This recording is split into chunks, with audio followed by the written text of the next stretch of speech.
Welcome to the Corpse Club, the official podcast of DailyDead.com. I am one of your co-hosts, Derek Anderson, and I'm joined today by Scott Drebit, Bryan Christopher, and Tamika Jones.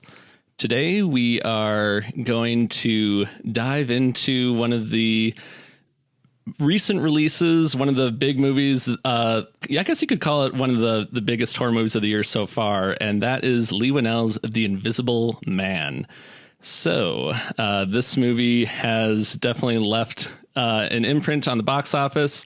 It came away with nearly 30 million in its opening weekend, and it's got a lot of buzz. It seems like a lot of people are going to see this movie. Just to start things off, let's go around the table and just kind of talk about our initial impressions of the movie, what your theater-going experience was like. And maybe let's start with you, Scott. What was your Invisible Man theater-going experience like? Was it an intense showing? Did you have a good audience? What was the vibe like at the theater? Oh, I'm sorry. Are you done? I was just going to describe your entire experience for you, but I suppose I should let you talk just a little bit. You nailed it.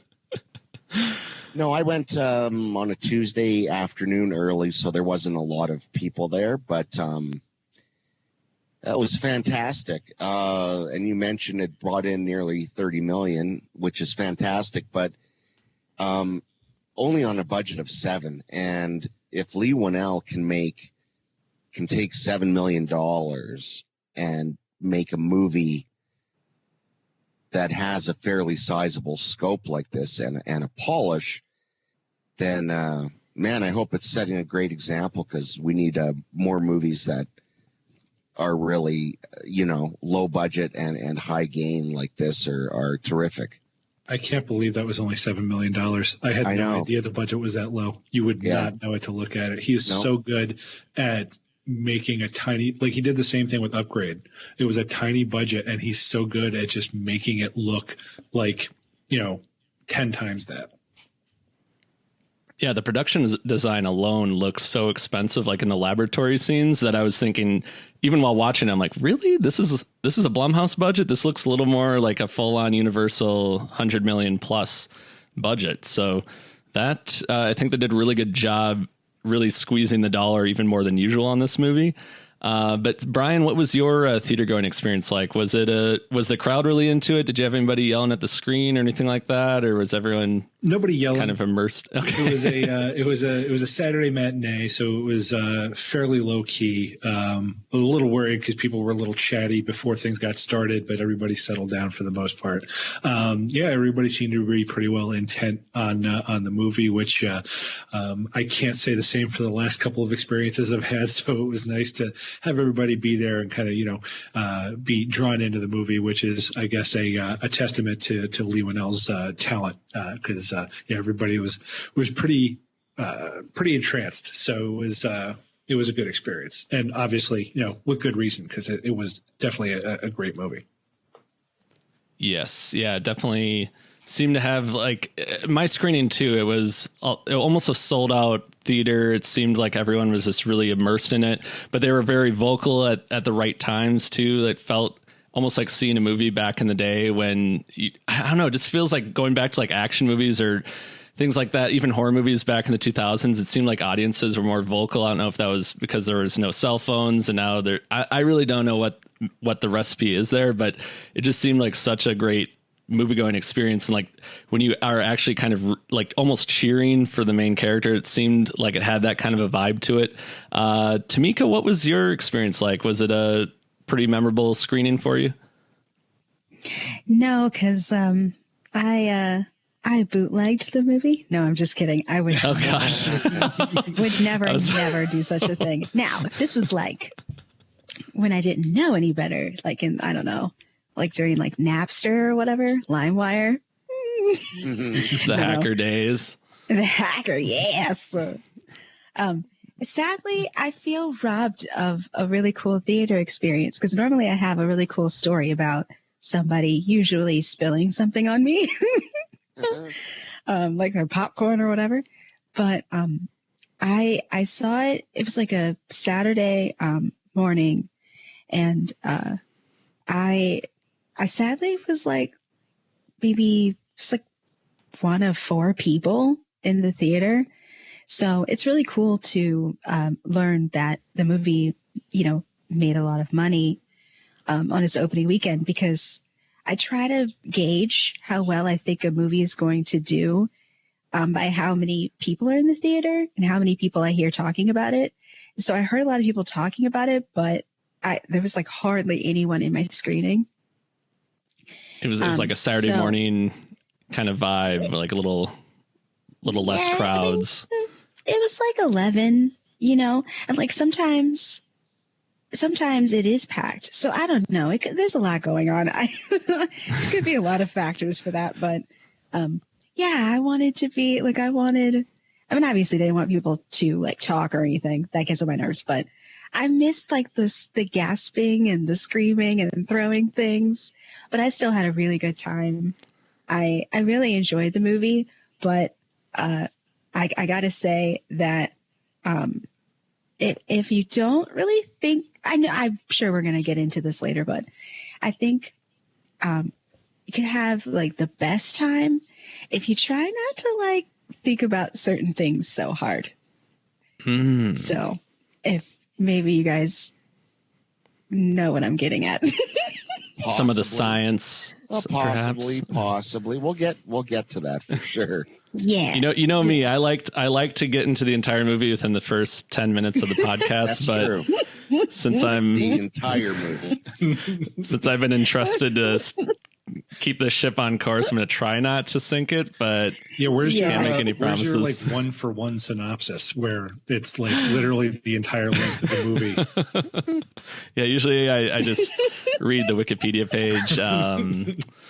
But that does bring me to my point. We will be getting into spoilers on this episode, so eventually we will get to that point. So we definitely recommend you see the movie first before we really dig into some of the more plot specifics. But before we do that, what's everyone's like Invisible Man, I guess, history? Because there's obviously a universal monster. We've seen several iterations of this. It all started with the H.G. Wells novel back in 1898. So does anyone, I know like Bryan, you did a catalog from the beyond on the Invisible Man. Was that something that you've always been a fan of, or are you kind of newer to this?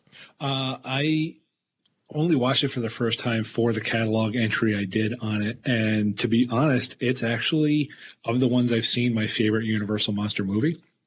I do need to kind of put a caveat on that. I have not seen all of them, not even all of like the absolute classic ones, just because they usually don't connect with me. Like I appreciate them as kind of the artifacts of the kind of the initial horror push and, kind of what they represent for influencing everything that came after. But usually I'm a little clocked out within the first half hour for some of these movies.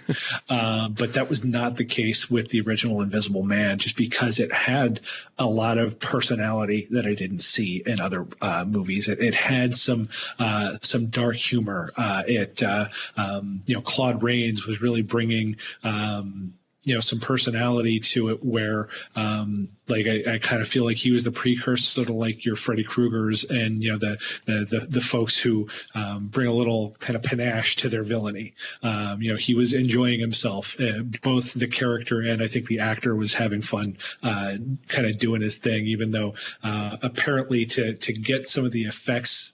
That was another reason why I enjoyed it, was kind of seeing how they pulled off those effects in the 1930s in terms of making him look invisible. But it also, I guess, didn't make for the most pleasant experience for filming for Claude Rains, because he was claustrophobic and had to wrap himself in like this very tight black velvet material that kind of acted as like a precursor to green screen. They said that probably wasn't the best experience for him, but I don't know, maybe that kind of made him that kind of on edge act that he was doing. I think that might have contributed to that, because I think he's awesome at it. And I really do love, like I said, it's my favorite of the Universal monster movies.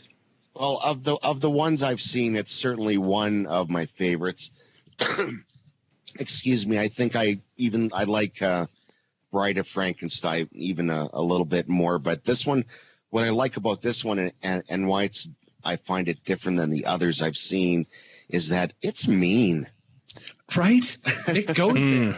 Like that train derailment that he does. That's insane. No, it's a mean movie. It's a cynical movie. It's a dark movie. Even Frankenstein has some romanticism to him, right? But this is it's a vicious movie, and I think that's why people are still associating it or are associating it with the new one, which I think has a lot of that same kind of sharpness to it,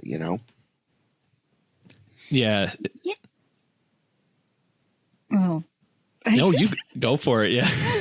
I didn't have anything else to add. So I like to call when we accidentally speak at the same time, I call those like little car accidents, like, oop, we banged into each other. and we do suggest you can make a drinking game out of that because it happens occasionally. Although my comment is and if we're going to do a drinking game, Derek corrects himself because The Invisible Man came out in 1897. It was War of the Worlds that was published in 1898. So I got my Wellian trivia mixed up. I do apologize. You are fired. Scott, you are now taking over the show. And we've killed the. And I'm sure people by now realize we don't actually have a table. The curtain has been drawn back, I think, on our whole facade here. What are you talking about? I'm looking right at you. Oh, but you're invisible. It's all over. Nice. It's all over. Nice. Tie it in. No, I think, what was I going to say? Oh, yeah, well, I don't know if I think that the original is mean, but more so, and obviously, Scott, that's totally fine that you see it that way. But I think I took it as what I guess would inevitably happen, because this might, I think if a person discovered or somehow found a way to make themselves invisible, after a while, I can see how that would maybe start to corrupt them, and how you can kind of start to do the things, the really kind of like awful things that happen in the movie. Because it's like, I don't know. I don't see the like helping ladies cross the street. Like, I can't see that like lasting too long. Plus, it would freak everyone out. So it's like, wait, who just touched me and helped me across the street? Well, you could still traumatize them. I think that's what's interesting.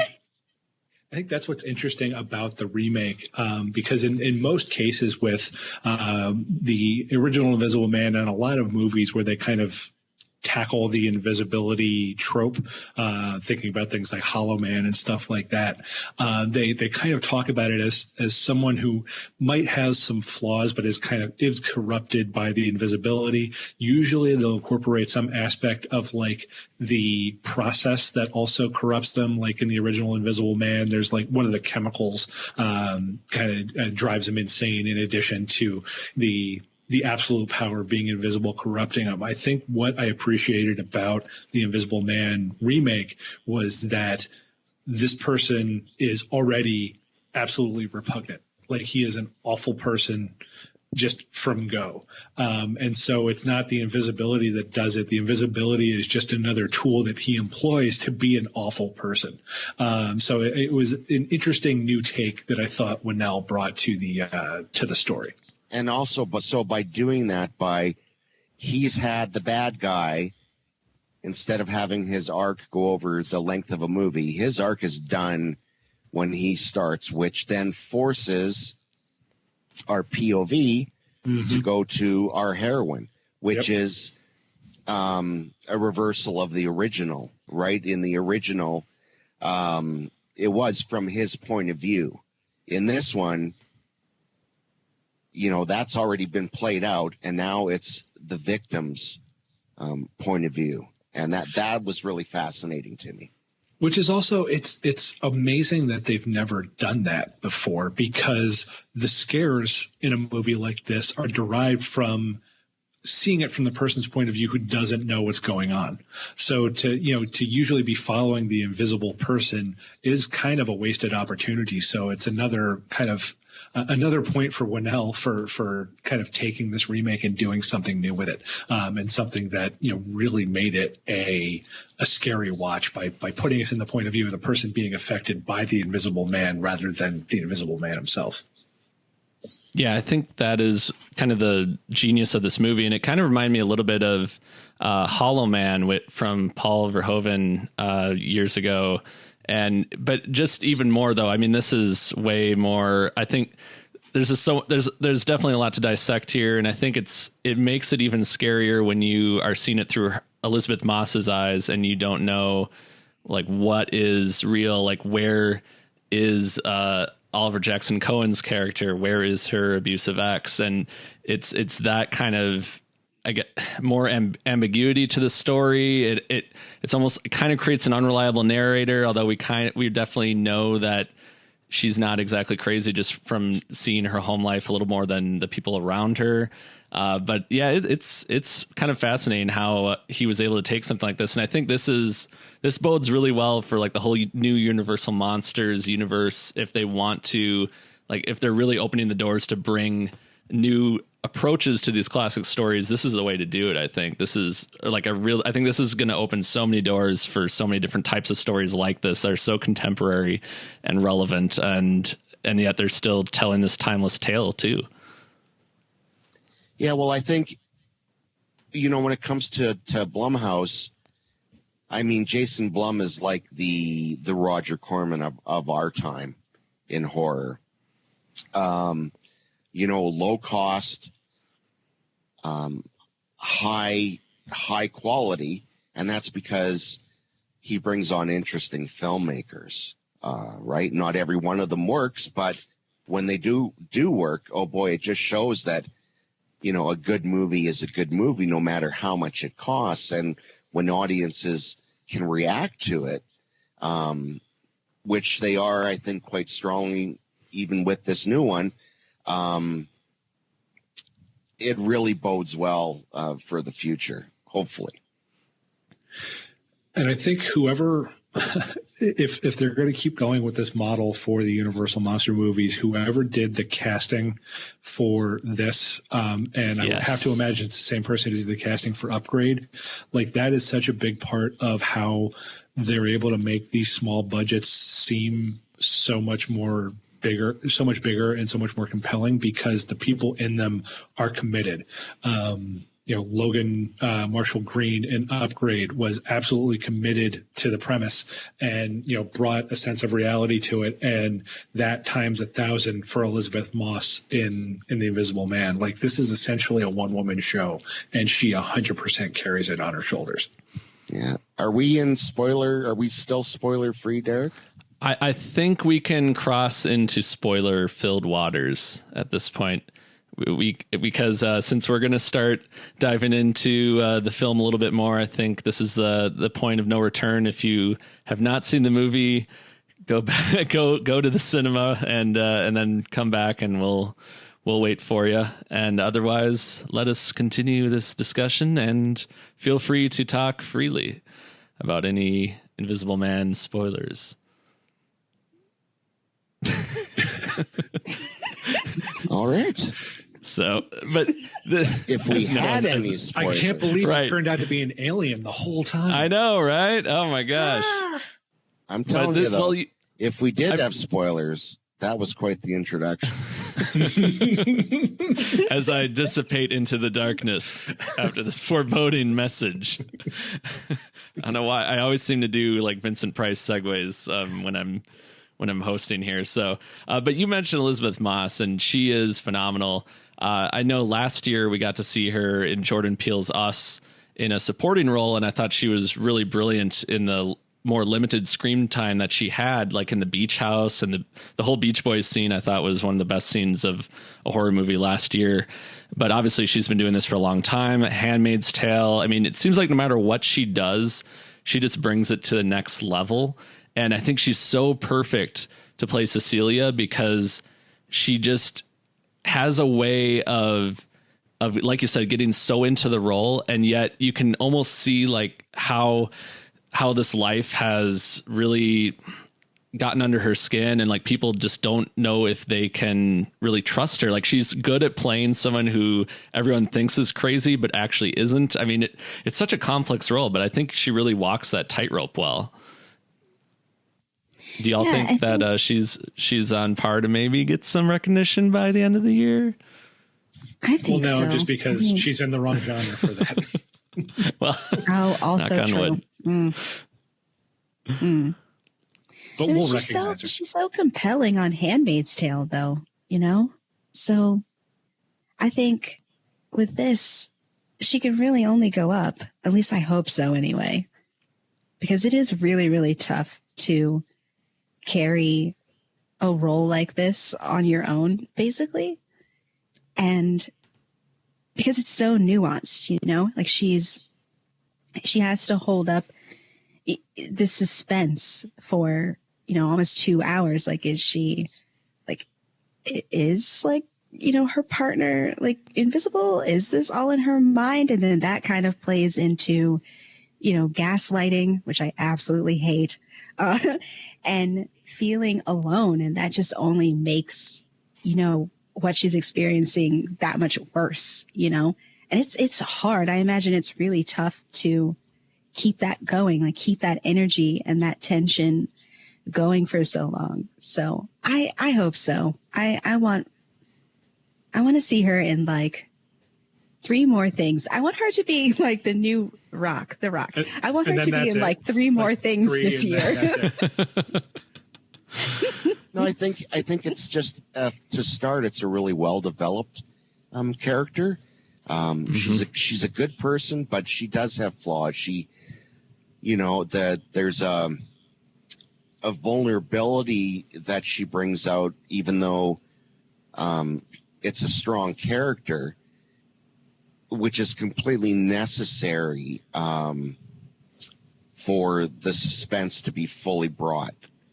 And she runs the whole gamut in this movie. She gets put through the ringer.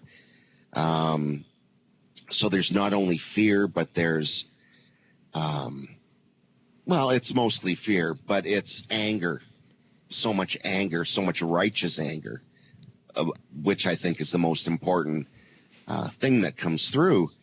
And so you look forward to their final confrontation because it's 2 very powerful characters, and you really don't know how it's going to go.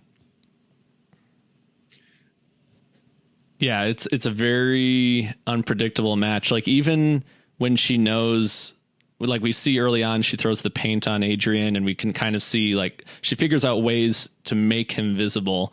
He always seems to have the upper hand, and we find out later that there's a couple of reasons for that. He's not necessarily working alone, which is quite a brilliant twist. And then there's never really a safe moment. I mean, it's such a claustrophobic horror movie in a lot of ways, because once it starts like this, as soon as she wakes up in bed to the last frame of the movie, you're really not sure what's going to happen next. And that's pretty amazing when you're not only dealing with a pre-existing property, but it's, you know, you're working with a horror audience that's pretty used to tropes and the different beats of a movie. But I think Leigh Whannell really made it unpredictable and even kind of anticipated what we might expect story-wise in a lot of ways, which made it that much more interesting watching it for the first time. Well, you know, here's the thing. When I got home after it was over, my eyes were killing me and I couldn't figure out why. And then I realized that it was because I was watching every single frame at every second, looking for any kind of fluctuation in air motion, right? Looking for anything. So I was transfixed the entire movie, except for when his suit glitches and then you get to see him. But other than that, I realized I was squinting the whole time because I didn't want to miss. I didn't know when it was coming. And the way he does it is just brilliant. Absolutely brilliant. I was doing the same thing, Scott. Like I spent most of the movie looking at the background. Like I wasn't looking at the characters. I was looking like, okay, where is he? And, I think he was also good about, and by he, I mean, I think Whannell was good about not being too cheap with it in terms of like, there were certain times where like he would give clues as to where he was going to be, just in terms of like when Elisabeth Moss goes out onto the porch and you can see her breath, like you can kind of see where that's going to go. Like if they're making a point of seeing her breath, of course that's going to, come up behind her with, not being able to see where the breath is coming from. I will say, to the point that Tamika might have been hinting at, because another thing I was doing throughout a lot of the movie, I was trying to figure out, okay, where are we going to see hints that he's there? And B, how realistic is it that even though you can't see him, that you don't know he's there? Like they take invisibility to kind of like an extreme in terms of like he's also really good at being absolutely silent in a room where other people are there. Like when he's breathing behind her, like he's right there. So there's certain parts where like I think you have to kind of suspend disbelief a little bit. I don't know if anybody else was picking up on that, but it was a couple of moments where it was like it's invisibility. It's not like you're not there. You're going to be able to sense that someone, and you get those certain scenes where she can sense it, but like, I don't know. It just, I think it's almost like there would need to be a level of like invisible, like military tactics training that I don't think this guy has taken, but it seems like he is like very, very adept with in this movie.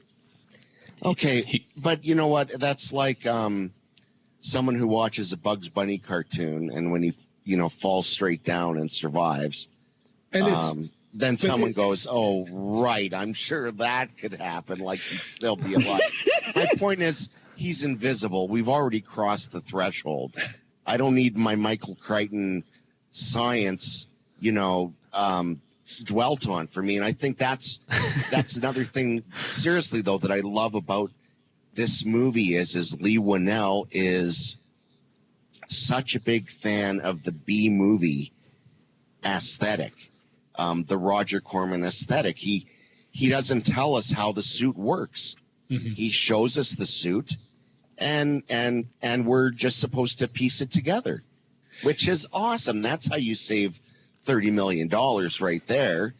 Right. And just so we're clear, me noticing that, like, it was just stuff that I noticed and got a little bit of a chuckle out of. I know. It didn't reduce the enjoyment for the movie at all. And in fact, that kind of added to the charm. Like you said, it's kind of like, they know what they are. They're not trying to get too deep into this. They're not trying to say like, ooh, what if this was real life? But that's the brilliance of great low budget filmmaking, right? Mm-hmm. Is like I said, there's that secret room. The suit is there. You see there are cameras on the suit, and that's all he gives you. And you're just supposed to go along with the rest, I love that about it. And that's where it kind of keeps its retro sensibilities, where it's like we don't need to, because it could have been really easy doing this story in modern day, like you said, to just do really like hard sci-fi, kind of explain everything, almost do like an Iron Man suit or something, and just really have that exposition. But the beauty of it is, like you said, everyone's smart enough to kind of see what's going on, and then you're able to spend more time, because it's still over a 2-hour movie. So you're able to spend more time on what really matters. And that's the characters and the really great set pieces and the cat and mouse game. Like it's a really, for as long a movie as it is, it's really lean in its storytelling. It never feels like it really overstays its welcome, which I think if they had tried to do like a third act, let's, explain everything, even like the stuff with the brother wasn't really dived into that much. I mean, they touched on it, but it wasn't like, oh my gosh, we found a letter that explains, the motive behind every single decision, which I think is great for a movie like this. No, well, and that's also part of one of the twists of the movie is that there really is no way to dive more into the brothers' story without giving away the fact that they're working together, right? Very true. So it's Whannell he's a master of economy. You know, there's no extraneous information in this movie, that doesn't need to be there. Which is crazy to think that it's a slightly over 2 hours long. I would have never guessed that movie is that long. No. Nope. And I'm the first person to recognize when a movie has outstayed its welcome, and that was not an issue with this. And one thing I particularly appreciated, because as it was getting towards the end, when you realize it's the brother, like I thought they were going to leave it open-ended in terms of, like, they show that there's another suit. So I thought when it turned out to be the brother, it's going to be one of those things where it's like, so he's still out there, and then roll credits.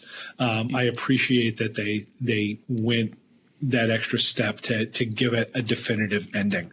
Well, it's a noir ending. Mm-hmm. It's a total noir ending. And one that, as I've thought about it, it works on a couple of levels. There's the fist pump element to it. She finally got him. She finally gave him a taste of his own medicine. But there's also something kind of really sad about the way it ended. If you're looking at this movie through the context of domestic violence, and you see this ending as a way that a lot of these relationships wind up ending, where, like, the law doesn't work for women who are in a violent relationship, and then they wind up having to take the situation into their own hands. In this case, it worked out for her because she had a friend in law enforcement, so he kind of, was able to help her sweep it under the rug. But a lot of times, in what is essentially self-defense, women wind up going to jail for killing people that have been abusing them. So I think kind of tapping on the fact that that's the direction she needed to go to get some kind of closure, I thought was really interesting and tragic in a way. But also, like, you're also not going to not enjoy seeing this guy get his throat slit either. So it was a really good ending. And it's, yeah. Oh, have a drink, everybody. So obviously, the major theme of the movie is gaslighting. Mm-hmm. And Tamika, you touched on that earlier, and I was just wondering if you could expand on that a little bit or a lot bit or more, because, that's something that we as men really don't experience. Well, I mean, from her perspective, it's just so frustrating because you're not believed, like you're not taken seriously. And in the end, you're the one left, experiencing all of this violence, by yourself, because everyone around you, even the her friends who, like, Aldous Hodge, who are in her corner, like, eventually at some point they just get tired of it too. And because they don't live her life and they're not in her shoes, they kind of, and I get that they have a completely different perspective, and so they get kind of frustrated with what's going on. And so they leave her alone, to figure out what she's how to fix, the situation that she's in. And so it's just frustrating to watch that, as someone who feels like, my thoughts and my feelings are dismissed. And feeling so alone and frustrated, that just completely hit me on a whole other level. And I related to her and to her character. And even dealing with Simone, some issues of domestic violence in the past, It was really hard to watch that because even though it's almost like you feel like you're of two minds, right? You feel like you shouldn't have to deal with what you're dealing with alone. But at the same time, you understand why the people around you get kind of like frustrated because they're not really in a place to be able to help you the way that you need because they're people too and they have their own things. So it just feels like just a crazy cycle. It's just a never ending cycle of just anger and frustration. And at some point, I mean, that's gotta go somewhere, you know, like you can't live. That's just no way to live. So obviously with the way that the film ends, you know, I mean, that was a great ending for a movie because that just wouldn't happen in real life, you know, like you can't just, you know, kill your abuser and that's that. Like, well, that's that. We move on with our lives. Do you think Whannell did a good job portraying that? Like, did he get it right? I think so. I mean, I certainly didn't feel in any way that, you know, like the writing was lacking or, you know, missed the mark in any way. I thought it was really kind of great that he would take this kind of spin on the story because, I mean, he could have, you know, approached this film in 1,000 ways. And I thought it was really interesting that he chose something really sensitive, like a really sensitive topic, and do it in a really nuanced way so that it didn't feel disingenuous, one, and it doesn't feel ham-fisted, you know, like it just felt maybe like he knows someone who's, you know, had similar, like, you know, experiences with some type of violence or something. Because it just felt, I don't know, like, it just felt very authentic. And I appreciated that, really. And I'm sure that other people who've been in similar situations probably feel the same way. Like, wow, okay. This is interesting. Yeah.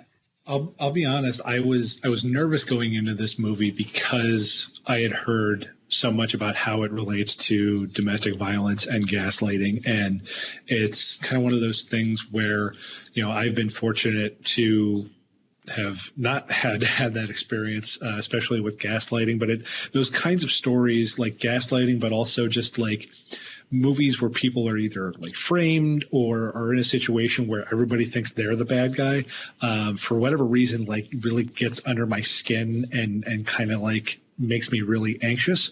And so I knew going into it that like I was kind of bracing myself. I was a little hesitant. But it was also a really interesting experience because I almost felt like Whannell did something similar, I think, to what Jordan Peele did with Get Out, which was give people who haven't been through a certain experience a chance to get some kind of sense what that's like through that person's point of view. Mm-hmm. Which I thought was really good. And it's one of those things where, like, I don't want to go as far to say that he did it as well as Jordan Peele, mainly just because, you know, Jordan Peele is obviously someone who was writing from experience. Leigh Whannell, I'm not sure. Tamika, you had mentioned that, you know, it seems to be pretty on the mark, and, you know, he might know somebody who'd been through a situation like that. And, you know, there are some rare instances where, you know, certainly men are in relationships like that where they're the victims. Yes. You know, so who knows? Maybe he has been through something like that. But it was, you know, I think these are kind of two movies, this and Get Out, that are kind of, it would be like a really morbid double feature to be like white men learn what oppression feels like double feature. Yeah, well, I mean, it's very empathetic. Here, yeah, yes. It is amazing the level of empathy that you do feel, and it puts you in someone else's shoes. And I think, like you mentioned Get Out, and now with Invisible Man, it feels like you're really experiencing it through that main character's eyes. And that's where, you feel like the frustration. And then afterwards, you're like, oh my gosh, people, at least it's a movie for a lot of us where we can leave and go back to our lives. But a lot of people, this is their lives. And that, I think whenever a movie makes you realize that, that's pretty intense. And I think it's amazing that a movie can kind of open your eyes even more and kind of change how you look at things. And I think, like you said, Get Out certainly does that. And I think this really does it too. So Blumhouse is always, kind of good at having social commentary in their movies, but also really like taking it to that next step. So I definitely would agree. It's that and more. It really, it makes you think. So, and on top of that, you've got some really great technical stuff too. We kind of mentioned like Upgrade, but Leigh Whannell, in addition to the emotional aspect of the story, he's putting in a lot with the Invisible Man's suit and the way he films the action. I just kind of want to get your thoughts, maybe starting with you, Scott, on just that whole action scene, like that third act where the violence like really escalates, and it almost feels like a little bit of Upgrade in there, just the way that everything's being filmed. No, that was great. I just want to rewind for just a second ago, and what were we talking about right before the technical? The emotional, the empathy. Yeah. Yep, the eye-opening. And it's gone, so let's go. Oh, crap. See ya. No, I know. I washed it away with meaningless. I know what it is. We were talking about social commentary.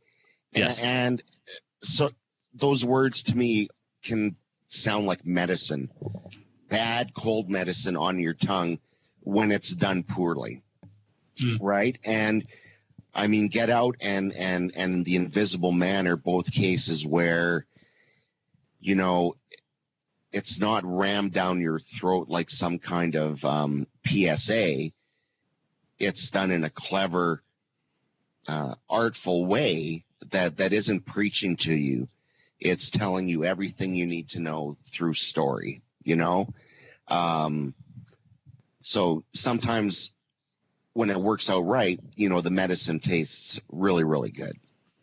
Yeah, I think you make a great point there, Scott. It definitely, it's not after school special, which is nice. It's a little more smart about it. And like we were talking about how you don't have to explain everything. I think it comes across better when you put the social commentary into the story rather than the story into the social commentary. And yeah, so it has a great emotional side to it. I think there's a lot of great technical aspects to the movie as well. I think Leigh Whannell has a ton of fun filming the action of the movie.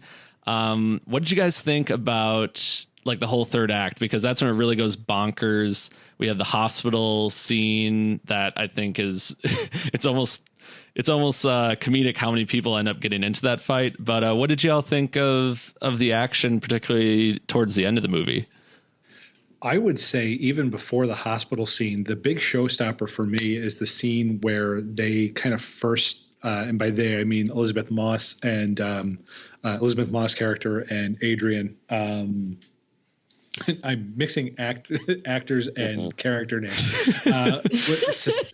Cecilia, is that her name? Yes. Yep. Cecilia and Adrian, when they first really start going at it when he's invisible, it's such a well-crafted scene because it's really well done from Elisabeth Moss' point of view, because I don't know how much of that is she's actually interacting with someone. Like, I don't know if like maybe they had him in a stop motion suit or whoever was doing that. Or I don't know if like she's acting by herself most of the time and like, I don't know, like, trying to hit a tennis ball in the head with plates or something like that. But it comes together so well because it's been building to this moment where you get these little moments where you see, the someone picking the knife up off the table, or, when he's messing with her and stepping on the sheet. So like you can see that there's hints there, but she's not quite sure. Like she's not even sure if she can trust her own brain. So then when it all kind of comes to a head and they're just duking it out in the kitchen, It's just so great. And it's so dynamic too, because the camera is moving along with everything that's going on. Like as she's getting dragged across the floor, you can't see him, but it's, the camera is traveling along with her and with Adrian. And it's just so well done. And it's kind of one of those things where it's like Whannell knew that, if he's going to build up, he needs to build up to something that's going to really knock our socks off. And I think he did that in spades in that scene. Yeah. And there have been some people who've likened it to The Entity, the Barbara Hershey movie from 82 or 83. And he's very vicious to her in this movie. Adrian is very vicious to Cecilia. You really feel it, and you really feel for her. So it does have that in common with The Entity, but in the case of The Entity, that movie is more like a docudrama, whereas in Leigh Whannell's hands, it becomes, a sci-fi action horror thriller. All these different influences, all these great B influences that he brings, and energy that he brings to the movie is so exciting. And honestly, I'm just so happy for the guy, because Upgrade was a movie that everyone, certainly in our world, most people adored, but it certainly didn't have the box office and the release that The Invisible Man, and to see it doing so well and that it resonates with so many people is, I just couldn't be happier for the guy, because he's a really good director, like really good. It's continuing, like it didn't stop at that first weekend. I was looking, and I think as of like today, it's up to like 53 million or something like that. So it's it's not puttering out after that first weekend, which is nice to see. Yeah, this feels a little more like the new Dark Universe that they had kind of hoped to do, and I don't really know if we're going to get an Avengers type cinematic world in with these movies, because I know Universal's kind of opened their doors to all different kinds of filmmakers come in and pitch ideas for different properties, like Frankenstein's monster and Dracula and all these different ones. It'll be interesting. I'm going to be interested to see, because isn't one of the next movies on the docket, isn't Elizabeth Banks doing an Invisible Woman movie? Yes. Yeah. And that one I'll be interested to see, like, is this going to be a continuation where, like, are we going to pick up with what becomes of Elisabeth Moss character, or is this going to be something entirely different? I'll be interested to see the path they go with that. I mean, I think when that was announced, it seemed like its own thing, almost like there was going to be a little more, I don't know if there's going to be a little more humor in that one or what, but honestly, though, if you're going to do a sequel to this, like, it would be totally natural to call it Invisible Woman, especially since, the way she ends up with her own suit, and, she could go and kick everyone's ass, all the, a bunch of other, abusive guys she could kind of become almost like a superhero in a lot of ways. So I'd be very curious to see, like, where this story goes next, because I feel like it definitely could just stand alone. But also, do you think, like, they should do like 3 Invisible Man movies with Elisabeth Moss? Do you think that would, like, people would respond to that, or would it be like, oh, we've already seen this, let's do something different? You know what? I don't know. What I'm excited about is, when they first came up with the Dark Universe, obviously they thought, let's start big, right? Yep. We have the biggest star in the world. We'll throw 200 million down, and we'll set it up for this whole universe of different, universal monsters. And people didn't bite. They just didn't bite. It just wasn't that good. But now the great hope is you can spend $7 million, just do a simple, modern, by itself movie, and forget about this world building. Get a great talent, not a lot of money, but a whole lot of creativity, and create something great, and do that picture by picture. And, there's a lot of young, hungry, super talented filmmakers out there that, would kill for $7 million budget, and probably would bring that same sense of adventure that Whannell brings to this, right?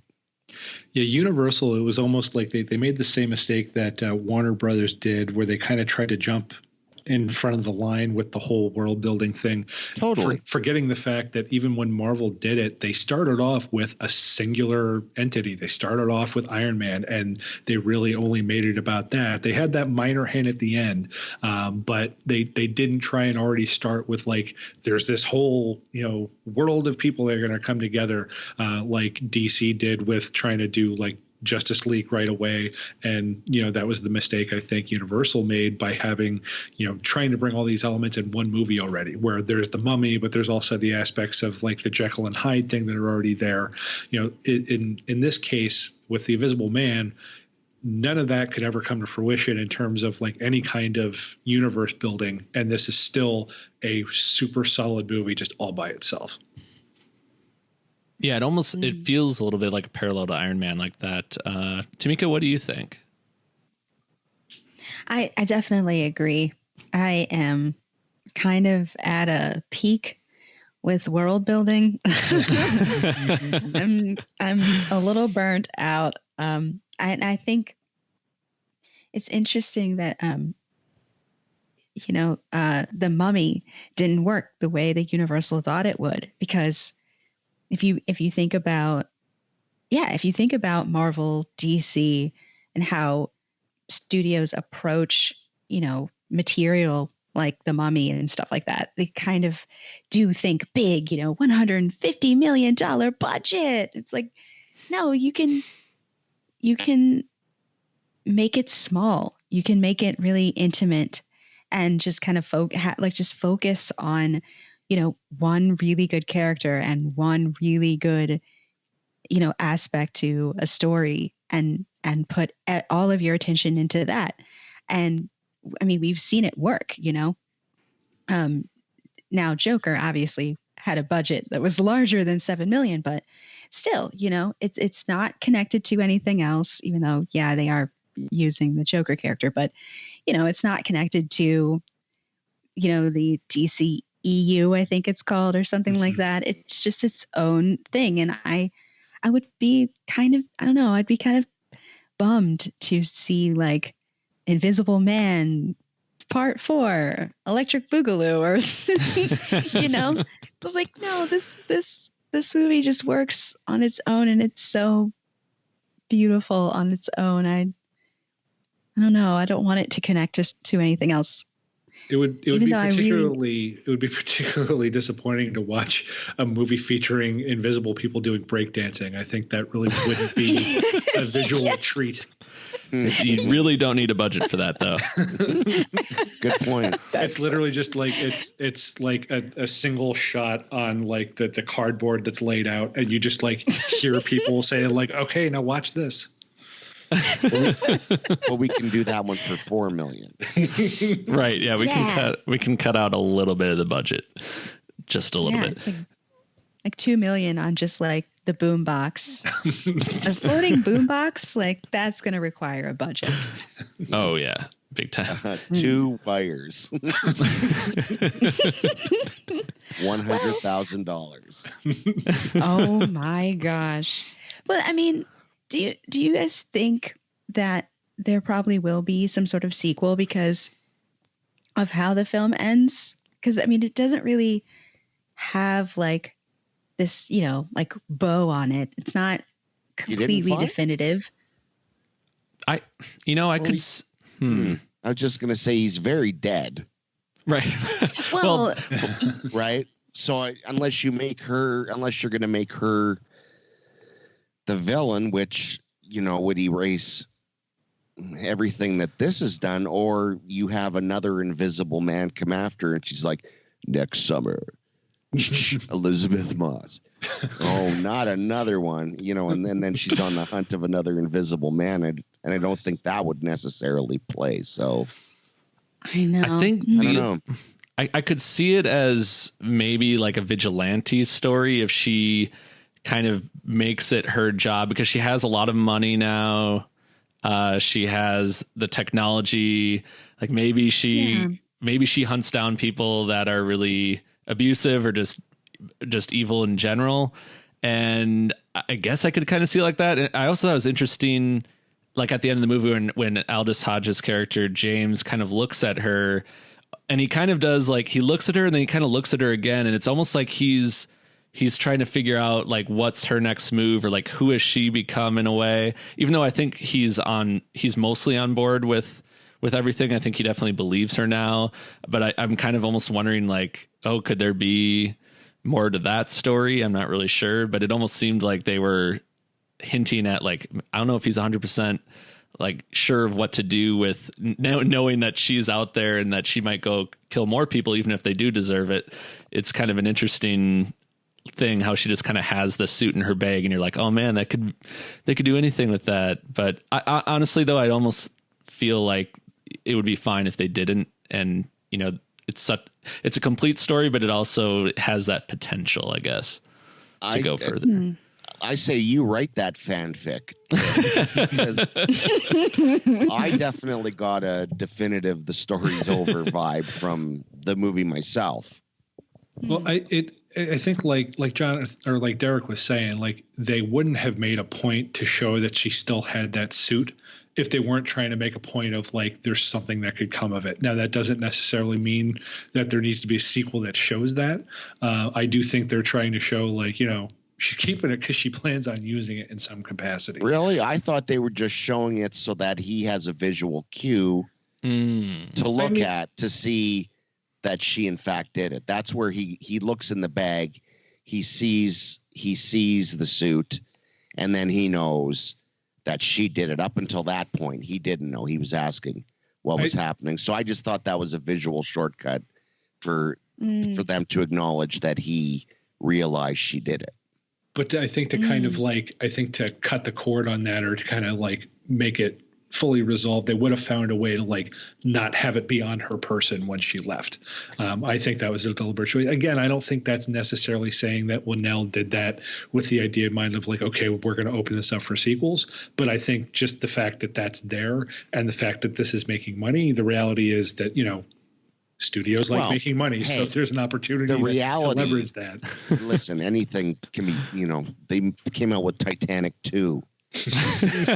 That movie is a thing. I have no idea, but I think it for me it plays into Whannell's B sensibilities. Why talk it out, whereas in a noir the person looks over, sees, you know, the gun in the bag or something like that, and that visual cue just implies the emotion. You know, I think he has that kind of economic sense of storytelling baked into him that I just find fascinating, and I can hardly wait to rewatch it again, because I just get it. It's, I mean, the story itself, if you know, you take out what we have in the new one, it's you know, it's fantasy, it's ridiculous, and he embraces a little bit of that, I think. Other than the message that the movie carries, the movie is still inherently ridiculous, right? I mean, at its core, of course it is. A lot of horror is, right? But I think he truly loves this kind of material, and I think that's, you know, a big part of why it's so strong. And he treats it seriously. You know, he doesn't do it jokey or winky. No. You know, it's fully sincere, fully earnest, and going for the scares, not for, you know, hey, this is wacky. It's full of love. There's no cynicism in it at all. And with the shared universe, it's not like, you know, if someone had been waiting in a car to pick her up and the license plate said like hide or something, we don't know that any of that's going to happen. Can you imagine? That's an alternate ending. That will be on the Blu-ray. That maybe honestly would have pissed me off so much and ruined the entire movie. And it shouldn't, but it would have. And that's how they introduce, like, whether it's Russell Crowe or whoever is playing, you know, like the Dr. Hyde character. Like you said, Scott, I'll just save all this for fan fiction. You know, better yet, you see like Johnny Depp in some half-ass, you know, makeup driving down the street. That really would have just been the icing on the cake. It's like, oh, he's going to be Hyde now. Even better. Oh boy. Well, if we before we wrap things up, speaking of future things that we're still waiting to see what happens, Leigh Whannell, this movie is obviously super successful out of the gate, and he's signed a 2-year first look deal with Blumhouse. Just curious, what do you all want to see him do next? Like, do you want to see him tackle another Universal monster movie? Do you want to see him do something completely original, like Upgrade again? Where do you think like his career is going to go next? Because it seems like he has pretty much the pick of the litter at this point. Personally, I'm loving what he's doing with the Invisible stuff. So I'm hoping he'll have a chat with Disney and he can do a remake of Now You See Him, Now You Don't, with Kurt Russell as Dexter Riley.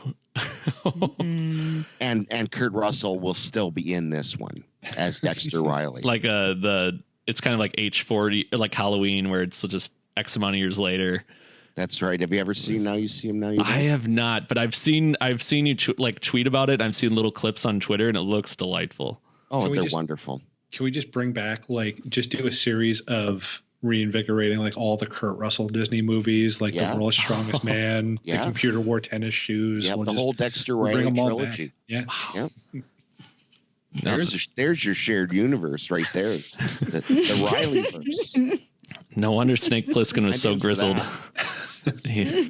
That's amazing. I'll tell you what, if I can talk Kurt Russell into doing a Rileyverse where he plays Dexter Riley and his grandson gets into all kinds of different mischief. Oh, like he finds stuff in the attic, and we'll go to Disney Plus. We'll back up the truck. They can pour the money in and we'll drive away. What could go wrong? And we'll keep costs down. We'll just do it on Disney Plus. It doesn't need to be a theatrical release, at least for the first movie or two. No, screw that. Just Disney Plus. Yeah. I'm sure this has no trouble getting off the ground. I mean, they're definitely buying ideas right now. So I think Disney's actually already sued us in the amount of time that we've been talking about. Yes. Well, in that case, they sued us, and spoiler alert, I'm still broke. Blood from a stone, Disney.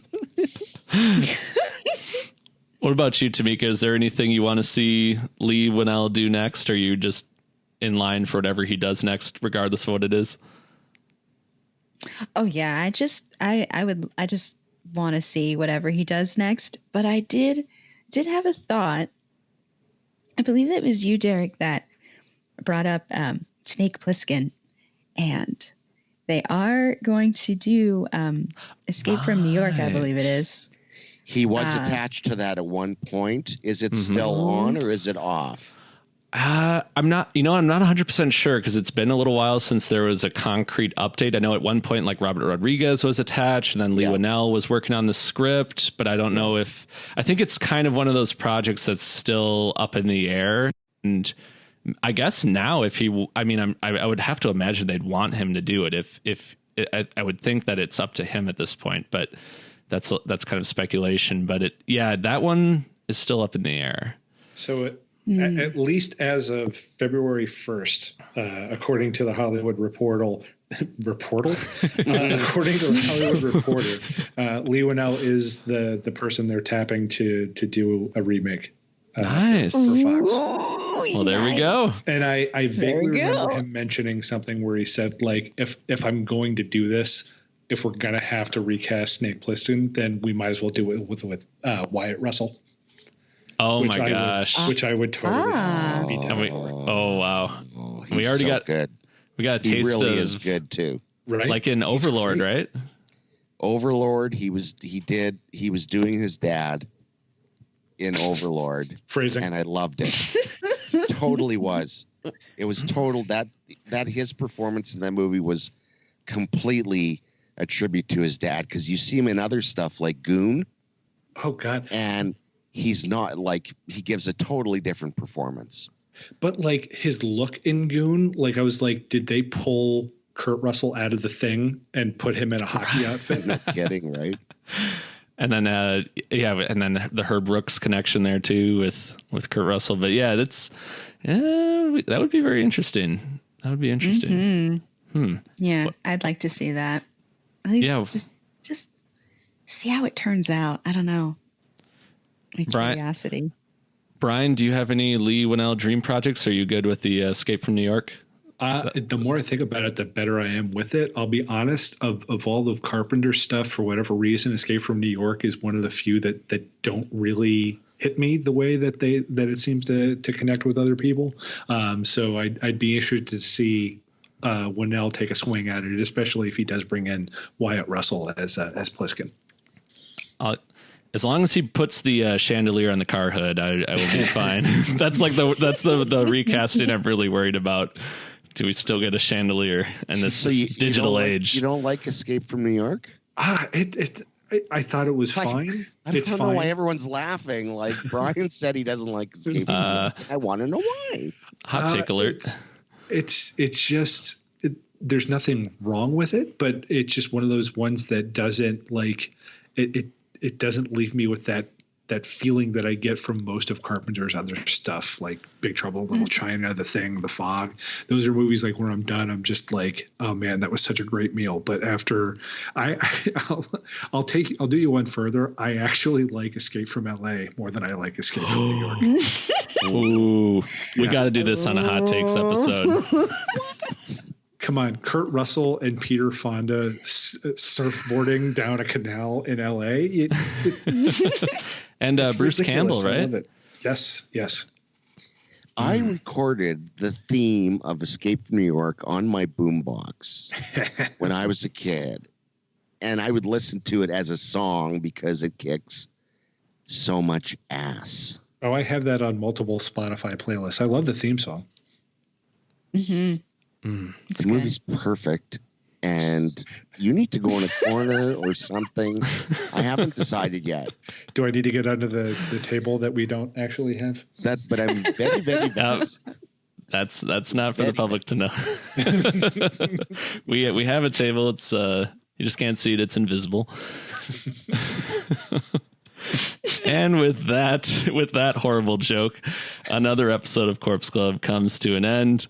We want to thank Bryan. We really thank you, our amazingly talented engineer, for making us sound good every episode, even me, which is not easy to do. And as always, we want to thank our listeners, including those of you who have signed up for a Corpse Club membership. Make sure to visit corpseclub.com to check out our latest episode and all previous episodes.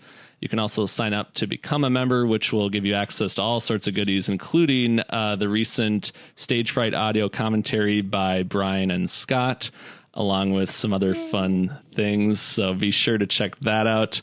Don't forget to rate and review us on iTunes. Every rating and review really helps. You can also find us on Google Play, SoundCloud, and all of your favorite podcast providers. I believe we're also on YouTube and Pandora now. So be sure to check us out wherever you want to stream something.